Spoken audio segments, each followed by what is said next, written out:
In this video I'm gonna check how does the 7800 X3D compare to the 9800 X3D at 1080p with RT on and off and at 1440p using the 4080 Super and tweaked memories. The memories are clocked at 6200 C30 with the Infinity Fabric set to 2067. The memory timings are on the screen now. This way it should unleash the full potential of both CPUs. I tested for a few days the 9800 X3D with these memory settings and this infinity clock speed, and it's stable, at least my unit. I also updated to the latest BIOS version with both CPUs using the same version at the time of testing.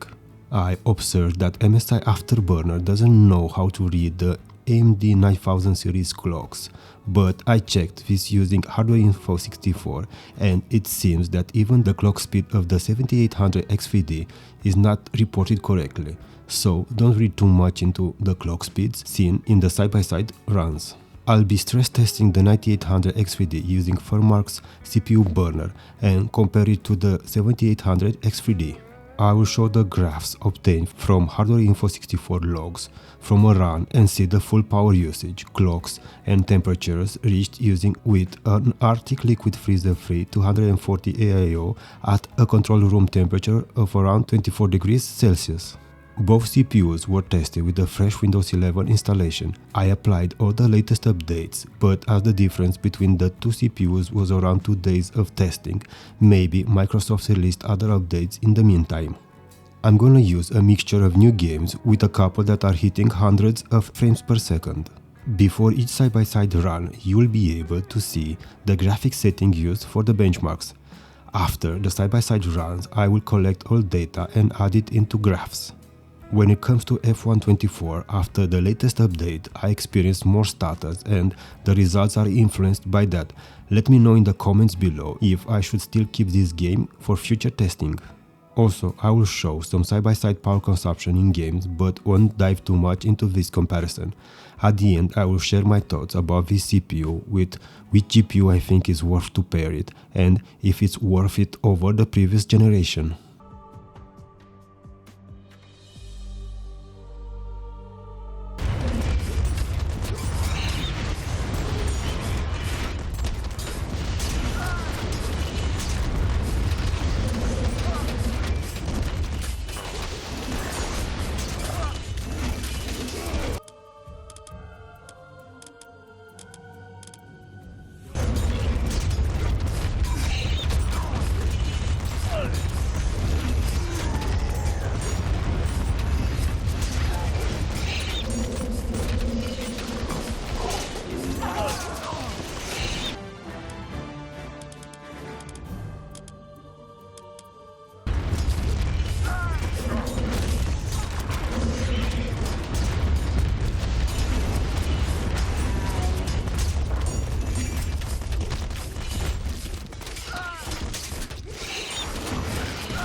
Only Sony technology that keeps them locked down and closed.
our target, man!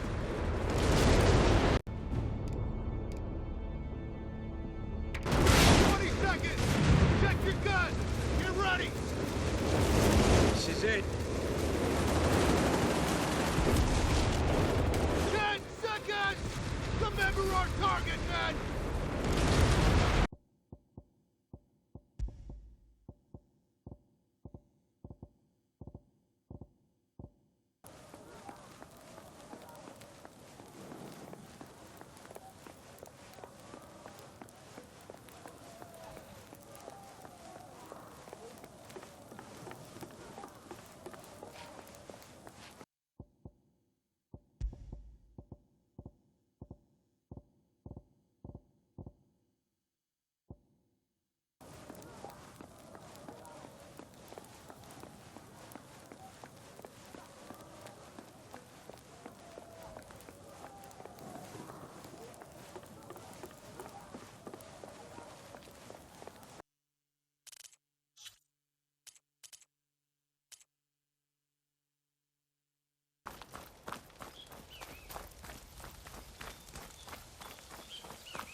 This place is a total mess.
Jakrida dziska ta kropa tonka. Nuda.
When it comes to the charts, the first bar for each game represents the averages and 1% low for the 9800 X3D, while the second one, the averages and 1% low values for the 7800 X3D.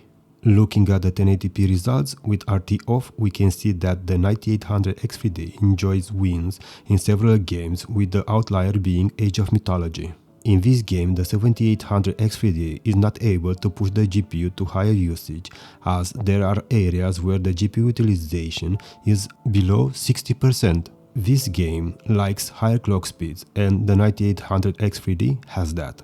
Other games are just GPU bottlenecked, as both CPUs can push the 4080 Super to its full potential with the settings used. The only victory for the 7800 X3D is in F124, where I didn't manage to get a single run without major stuttering using the 9800 X3D.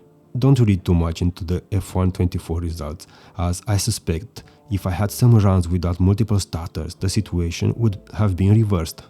Enabling ray tracing at 1080p seems to put the 9800 X3D a bit ahead, but the 4080 Super is the limiting factor here. The 9800 X3D enjoyed small victories in Age of Mythology Retold and Silent Hill 2, while in the other games the difference can be attributed to margin of error. When enabling RT, I'm testing mostly the GPU, not the CPU. Increasing the resolution to 1440p without RT, the 9800 X3D enjoys wins only in Age of Mythology Retold and Beyond the Steel Sky. Those two games seem to benefit more from higher clock speeds. Starting with 1440p, in order to see any significant difference, a 4090 would have been better suited for testing, as the 4080 Super is the limiting factor, or lower the graphics settings. As it can be seen from all other games, 1440p levels the playing field, but I suspect there are some games out there that would see some performance difference. Also, have in mind that at this resolution most new games are GPU bottlenecked, and I suspect that even the 4090 would not remove it. Looking at the overall results, the 7800 X3D is surpassed by the CPU that replaces it, the 9800 X3D. The victory is not that big though, as in this case the GPU is the limiting factor.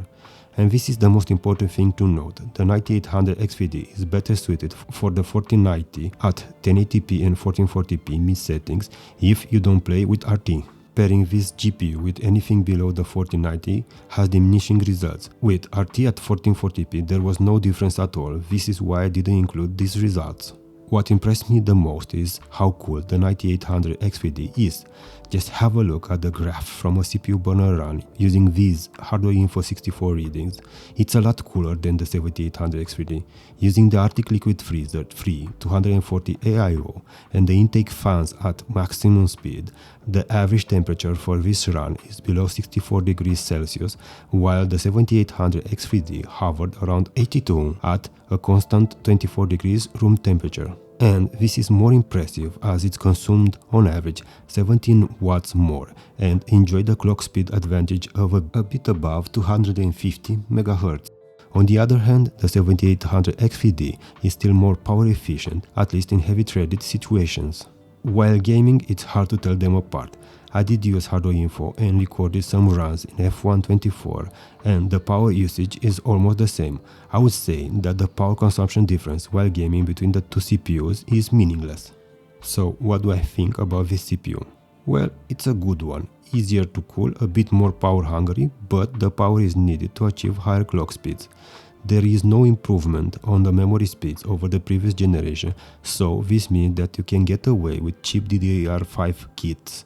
The performance difference that we get is obtained through higher clock speeds, architecture changes, and the move from 5nm that the 7800 X3D was using to a 4nm fabrication process.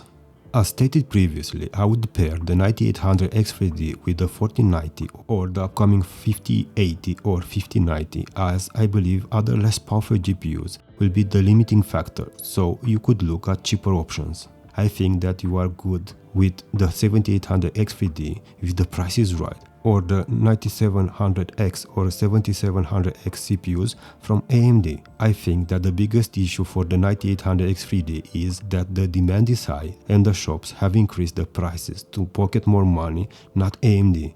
If you want one, I would wait a bit more, if you can. And that's it for this video. Drop a comment below and let me know what are your thoughts about this CPU and the price difference between it and the other 9000 series CPUs. Hit the like button and subscribe to the channel. Take care and hope to see you all in the next one.